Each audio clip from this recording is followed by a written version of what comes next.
Cajal, en un momento donde los conceptos estaban tal vez equivocados o no había conceptos, pone los puntos sobre las íes y demuestra que el cerebro es como cualquier otro órgano, en el sentido de que tiene células y esas células están individualizadas.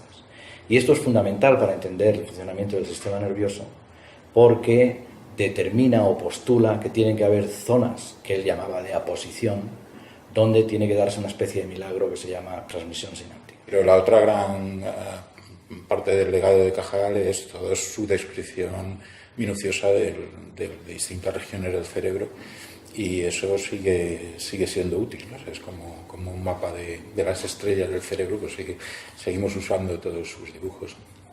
Entonces siempre hay, no sé, a mí una cosa que me atrae mucho es comparar dibujos de Cajal sobre la misma estructura de distintas épocas, ¿no? Pero te das cuenta que a lo largo de su vida fue volviendo y volviendo otra vez a la misma región del cerebro, y poco a poco pues iban sacando más detalles y iba poniendo las conexiones en su sitio, ¿no? O sea, al principio, pues, no sé, por ejemplo, la serie sobre el cerebro, pues al principio tienes las neuronas por allí colocadas, cada una en su capa, pero no se sabe cómo se conectan, ¿no? Y poco a poco, años tras años de estudio con más preparaciones, pues al final logra conectar todas las neuronas y describe cómo son esas conexiones, como las conocemos hoy día y cómo se ha verificado que son.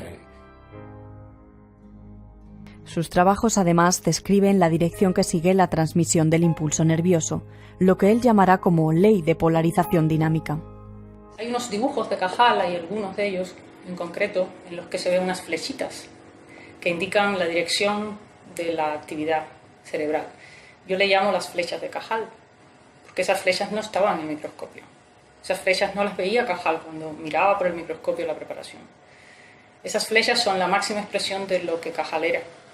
La capacidad de observar y de ahí inferir y de imaginar que el flujo de la información era colocar esas flechas en una época en la que no había un elemento, un dato cuantitativo que pudiera confirmar el sentido del flujo de la información neuronal y eléctrico en el cerebro, colocar esas flechas y colocarlas bien. Sino que además descubre muchos hechos que él plasma con hipótesis, ¿no? Pues, por ejemplo, los conos de crecimiento, para enseñar cómo los axones crecen, y entonces tienen ese aparato que él llama cono de crecimiento, que él mismo piensa que es un aparato que va sondeando, como él dice, olfateando el camino para saber por dónde, qué le dice una célula, por dónde tiene que crecer un axón, que tiene que ir por un lado o no tiene que ir por otro. Los conceptos más nuevos que hay en la neurociencia actual, por ejemplo, el de que el cerebro es plástico y se modifica por la experiencia, están más que tratados en la obra de Cajal. Eso no es un descubrimiento contemporáneo, por más que ahora eso aparece incluso en la prensa como si se hubiese descubierto hace 5 días. Y como ese, otros muchos conocimientos. La idea de cómo el pensamiento razonado, la imaginación, el genio, el talento, todo eso lo produce el cerebro. Él tiene hipótesis bastante coherentes de cómo podía ser. Pero además